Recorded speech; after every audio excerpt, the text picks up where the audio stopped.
Tonight we're going to work on this cutting board kit that has a back plate and a doorknob. I am going to stain everything with Dark and Decrepit by DIY, and then I'm going to wipe it back with a baby wipe. You don't have to do those three little things. I started to and stopped. Those are just to stack. And now we're going to make it rusty. I'm taking Anita's terracotta acrylic paint and I'm layering it with the Dark and Decrepit. I'm using that cosmetic sponge to do that. And now I bring in some cinnamon and then I continue to layer the Dark and Decrepit with the terracotta paint. Do it till you get your desired effect. I like mine to be extra rusty and crusty. And now we're going to use the milk paint and the color in a pickle, and you mix it equal parts powder to equal parts water. And I'm just giving it a shake. I'm taking this piece of old candle and I'm just rubbing it over the cutting board and then painting on the milk paint. Once that's dry, I'm going to come back in with some milk paint in the color Flour Sack, and I'm going to layer it. I do give it 2 coats. I let it dry in between each coat.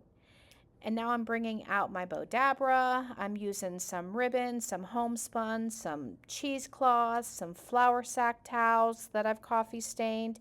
And I'm just going to create a nice little bow.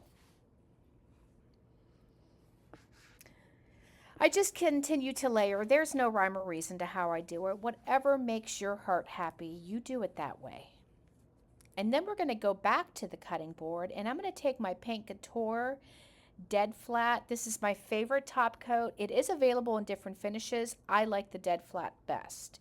And once I give everything a coat of that to seal it, I'm taking my Paint Couture Glaze in the color Van Dyke Brown and I'm applying it with a baby wipe.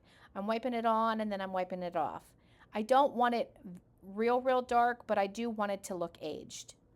And then I take my finger and I go around the edges a little bit to make it a little more dark and just kind of dab it off. Just like that. And now we're going to glue it together. This is the first piece that goes down and I'm using Art Glitter Glue. I absolutely love this glue. It's not instant, but it's very fast.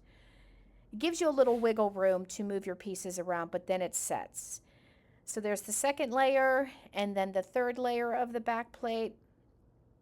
And then you have these 3 little circles and those make the doorknob stand up off the back plate. You just glue those on top of each other, which is why you don't need to paint them. And then you put the largest round circle on top. That's your doorknob. I glued my bow on, added a vintage button, and that's it. Thanks for watching.